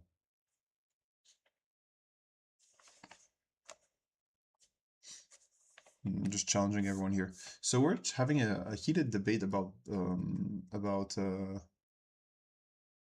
air gapping, Bedro, about air gapping, and now we're talking about the difference between physical and logical connection in order to understand where we stand here. Maybe TCP ICP model, it's simplified. Yeah, it's we're talking about. A lot of people think it helps understanding it. It being networking. It's for talking about networking. I think it helps. I think it helps. Maybe it helps. The thing for me is that I still don't understand. I don't understand jack about networking. I think it's such an essential component of cybersecurity, though. How things get to places is just so important. But I started in the endpoint path, and now I'm more in the global. And everything's easy to understand for me, except networking. Simplifying here a bit, but networking is probably the hardest. I think it's the most technical aspect of it. Physical connection. Physical connection is the actual tangible hardware link. Features a tangible hardware link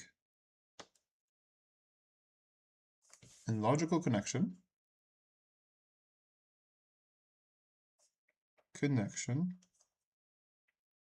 is more about software-defined path. How do we like that definition?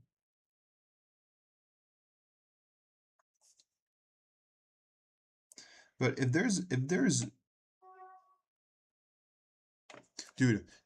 a software-defined connection, there has to be a physical connection. No?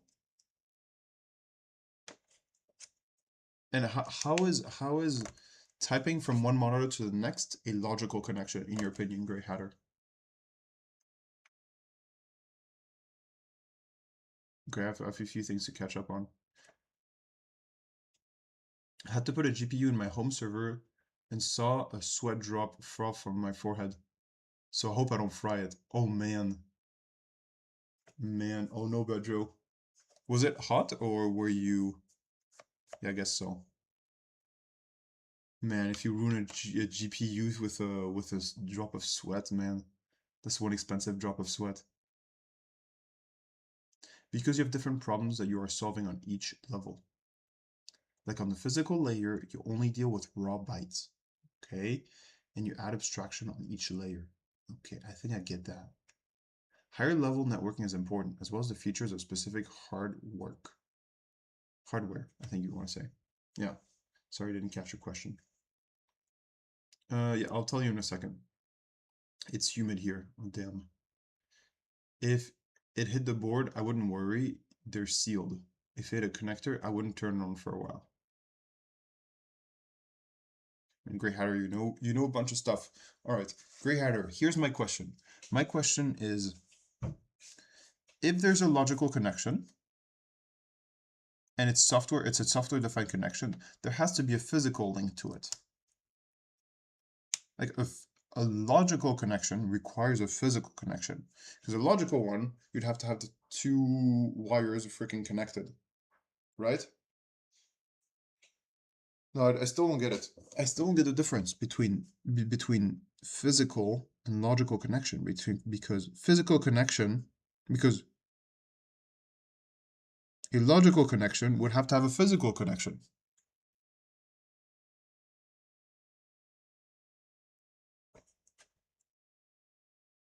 You can't have a software defined without a physical connection. Okay, cool.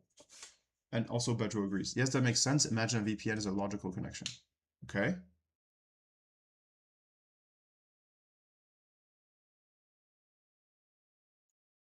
And so why do you say, Grey Hatter, that a bruv or a brevet that is copying data from one monitor to another monitor, which is one of them being air gapped, is a logical connection? I need to blow my nose. Be right back.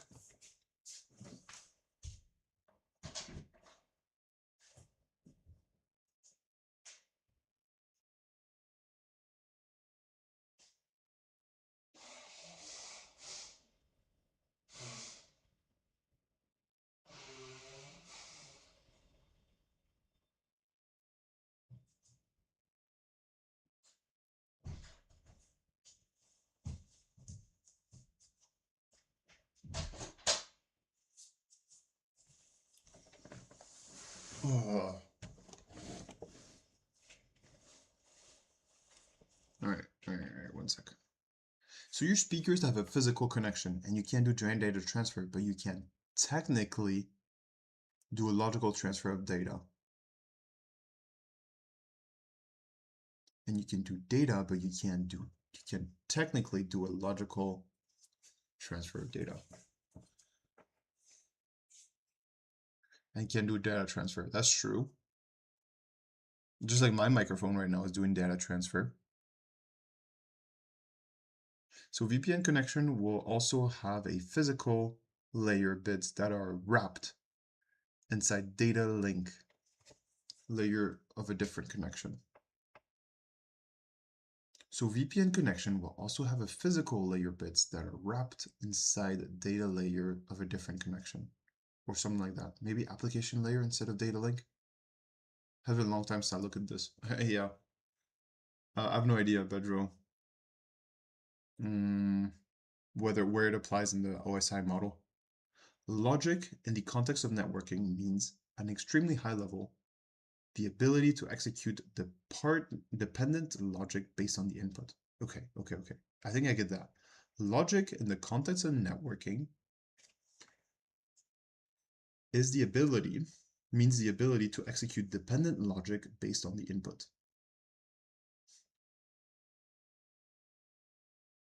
The logical transfer of data means the CPU can decide which logic branch to take. So imagine robots that go within the VPN connection.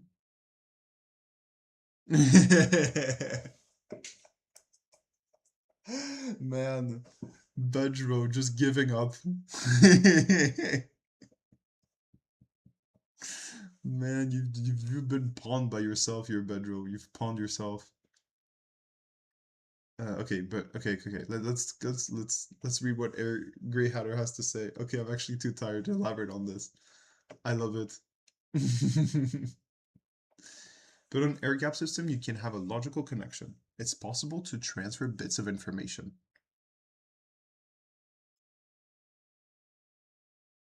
But you can't transfer that information physically through the system itself. You need an unconnected system to intervene, e.g. human typing or a USB drive, but both can be controlled by both systems at the same time, so one system can't influence the other. The human must participate.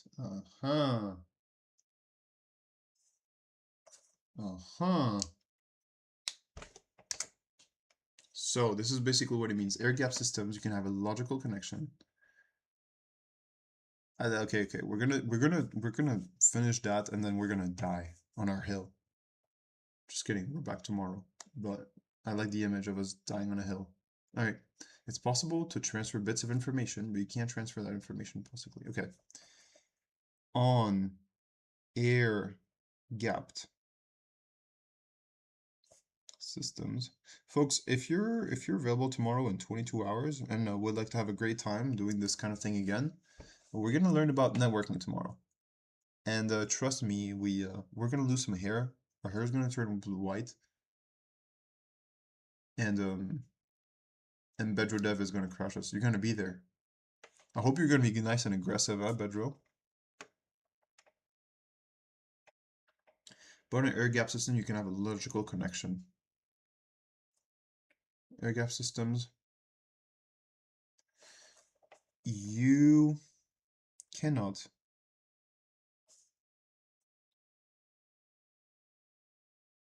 physically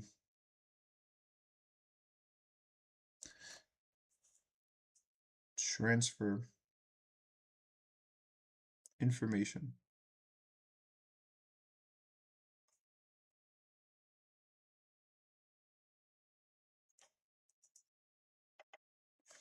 you need an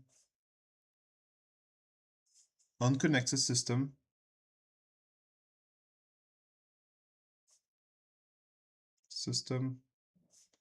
to intervene.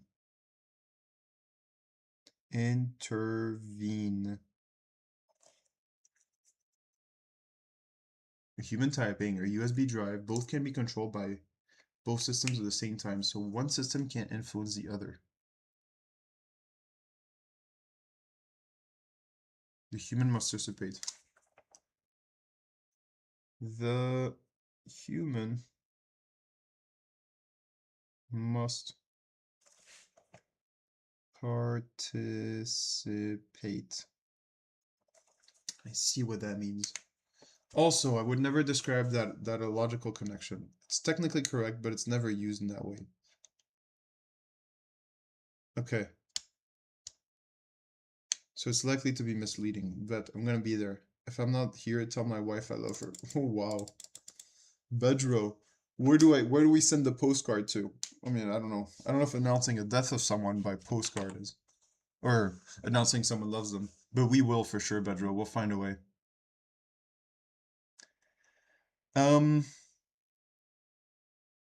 1600 Pennsylvania Avenue, Washington, D.C.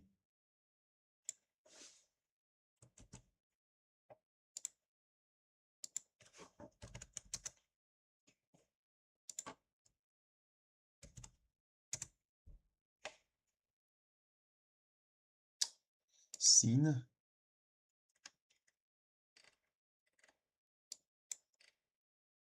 I didn't know that was the address of the White House. Is it the White House? Oh, wait a second. Wait, they actually filmed inside they actually got street view inside the White House? Wow, that is nice grass, huh? Holy moly. Well, it's kind of, could be watered a little bit more. But it's nicely trimmed and all. Holy moly. Is that a German car? That's Ford. Never mind.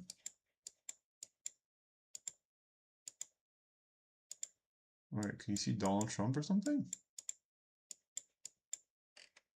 Really? They have that in front of the White House? This looks cheap.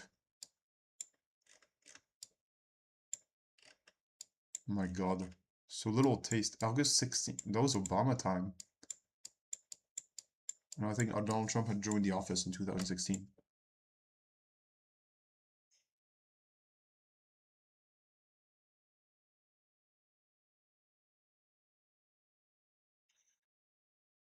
Okay, cool. Back to the speakers example where speakers don't have a logical connection. You can turn them on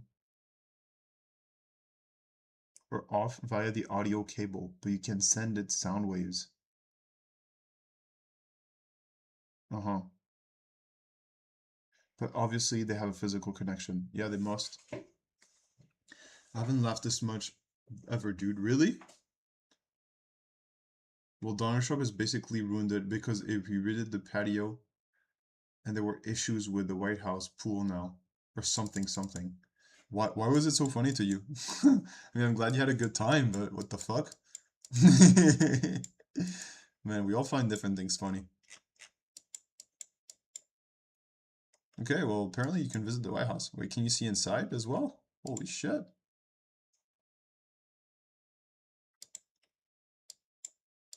Female bathroom. That probably was taken down under Donald Trump.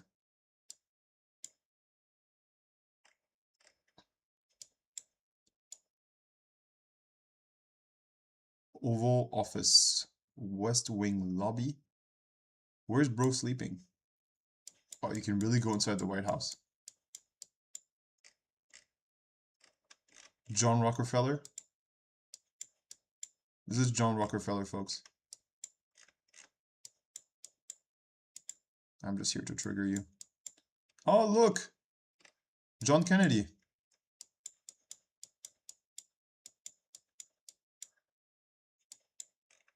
That's pretty epic.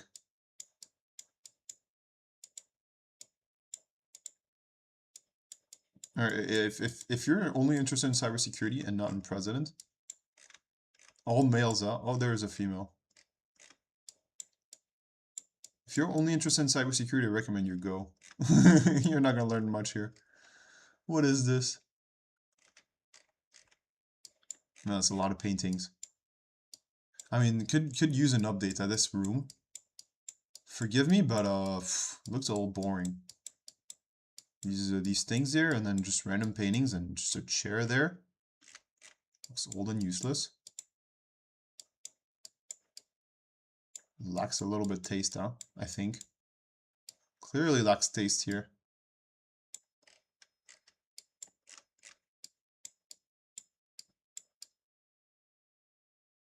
I think we've seen videos here, no? It's usually pretty common. Because he redid the patio and then or something. Yeah, when you changed the screen and started Googling it. Emily knew what you were looking it up. Nice. Ronald Reagan, James Madison. I don't know who that woman is. Yeah, I was trolling you. Oh, look! The guy on the $1 bill. It's Bill Clinton. I'm offending everyone. I'm getting a letter from the US saying, yo, you're no longer welcome on Twitch. You're no longer welcome on Google Street View. Can you imagine? All right, let's compare it with something European. Like, I don't know. Denmark Royal Palace. Can you visit on Google Street View as well? Okay, I guess you can. All right, here we go. Let's compare it a bit. Okay, looks pretty cool. Not sure if you can see inside. Equatorian status. Man, this is every city in Europe. Look at that donkey's ass. Can we see the balls? Okay, I do have to get... My god, I'm gonna get banned. Dude, I keep on forgetting that I'm on the internet. Available to everyone. No, you can't actually see the inside.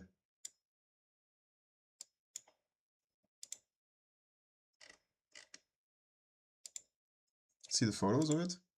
You've seen photos of the inside? Honestly, it doesn't look much better. I mean, this looks a bit more classy, huh? It's a museum. It's different. It doesn't have the functionality of the White House. And that garden's pretty majestic.